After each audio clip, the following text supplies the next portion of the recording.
बिजनौर में ससुराल पक्ष के द्वारा विवाहिता को थार न मिलने पर जलाकर जान से मारने का किया गया प्रयास। दरअसल आपको बता दें कि थाना बिजनौर के थाना अफजलगढ़ के आदर्श कॉलोनी में रेशमा की शादी 6 साल पहले मुस्लिम रीति रिवाज के अनुसार हुई थी। रेशमा के पिता ने अपनी हैसियत के हिसाब से होंडा शाइन गाड़ी व सोना चांदी आदि सामान पूरा दहेज दान किया था। रेशम का आरोप है कि ससुराल पक्ष का इससे भी पेट नहीं भरा और कुछ ही दिन बाद से रेशमा का पति, सास और नंद व देवर दहेज के लिए प्रताड़ित करते रहते थे। पीड़िता का कहना है कि मेरे पिता से थार गाड़ी मांगी गई थी। थार गाड़ी की मांग पूरी न होने पर रेशमा को कमरे के अंदर बंद करके बुरी तरह मारता पीटता रहा और मुंह पर तकिया रखकर जान से मारने का भी प्रयास किया गया। पीड़िता का कहना है कि मेरी सास, देवर, ननद और मेरे मुमेरे ससुर ने एक राय होकर कमरे में बंद करके बेइज्जत करते हुए बहुत बुरी तरीके से पीटा और मोबाइल छीन कर 2 दिन तक कमरे के अंदर बंद कर रखा था। यहाँ तक कि खाना भी नहीं दिया गया। उसके बाद पीड़िता ने पुलिस से शिकायत दर्ज करने का प्रयास किया तो पीड़िता को इन सभी से अपनी बातों में फंसाकर समझौता कर लिया और आइंदा खुश रखने और मारपीट प्रताड़ित ना करने की बात कहकर मुझे मना लिया और मैं लोक लज्जब अपने छोटे बच्चों की खातिर सभी जुल्म सहती रही। मेरा देवर जुनैद मुझ पर बुरी नियत रखता था और एक दिन जब जुलाई माह में मेरे पति का एक्सीडेंट हो गया था तो मेरे पिता के द्वारा दी गई बुलेट को गलत तरीके से चलाने के कारण हो गया था। उस दौरान मेरा देवर जुनैद ने मुझे रात में अकेला पाकर रात में करीब 11:30 बजे मेरे साथ जबरदस्ती की और मेरे साथ शारीरिक संबंध बनाने को लेकर मुझे बलपूर्वक अपने कब्जे में लेने की कोशिश की और मेरी आबरू को लूटने का प्रयास किया। मैंने इसका विरोध किया और थाने में सूचना देनी चाहिए और कार्रवाई के लिए आने का प्रयास किया गया।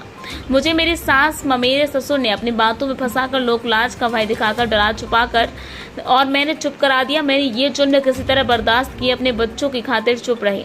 तभी से मेरी इसी लाचारता और दयालुता का फायदा ये लोग उठाते रहे और मेरे पिता पर थार गाड़ी देने का दबाव बनाते रहे। श्रीमान जी, आज भी मेरे ससुराल वाले मुझे प्रताड़ित करके दिल्ली भगा गए और मेरे पति ने मुझे आज दिनांक 28 अगस्त के दोपहर 3 बजे से कमरे में मेरे रूम में मुझे मारा पीटा, जिससे मेरे शरीर पर गुम चोट आई है। पीड़िता ने थाने में रिपोर्ट दर्ज कर आरोपियों के विरुद्ध कानूनी कार्रवाई की मांग की है। बिजनौर से हमारे संवाददाता मोहम्मद शादान की खास रिपोर्ट। बाइक दी थी हमने, वो बाइक लेके वापस बुलेट के पैसे ले लिए। बुलेट लेने के बाद अब बोलते कि हमें थार चाहिए, कारोबार के लिए पैसा चाहिए। फिर उसके बाद सास, नंद, देवर सब ये कहते कि तू क्या लेके, उन्होंने मेरे ऊपर हाथ भी छोड़ा है। अब कह रहे कि वो क्या कहते, हम तो तुझे रखेंगे नहीं। और दूसरी बात यह है कि मुझे जला कर मार रहे थे। मैं अपने रूम में बंद हो चुकी, तो फिर मैंने अपने घर पे कॉल किया, तो दफा आदमी लेने के लिए। तीसरी बार मैं पुलिस को लेके गई, उनके कहने पर भी गेट नहीं खोला जा रहा था। उन्होंने ये कहा कि अगर तुमने गेट नहीं खोला हम भी यहीं रहेंगे, खोलो तुम गेट। तब उन्होंने गेट खोला। जब उन्होंने मेरी हालत देखी तब मुझे लेकर गए थाने में। फिर हमने वहां पर रिपोर्ट लिखवाई। मैं अपनी लड़की रेशमा को पता चला कि जब इसने अंदर कमरे में बंद करके और उसे मारना शुरू किया, उसके ऊपर तेल डाल दिया और कह दिया कि तुझे जान से मारूंगा, छोड़ूंगा नहीं।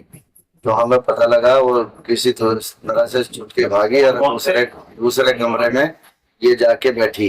इसने अपनी जान बचाई। फिर हमें फोन किया, उसकी सास ने भी और इसके उन्होंने भी, दोनों देवरों ने और इसका मामा था एक, उसने, इन सब ने इसके ऊपर 6 साल से तकरीबन जुल्म ही कर रखा है ना। मेरी बेटी पढ़ी लिखी बेटी है और वो ज्यादा बोलती भी नहीं है, बहुत अच्छी लड़की है मेरी।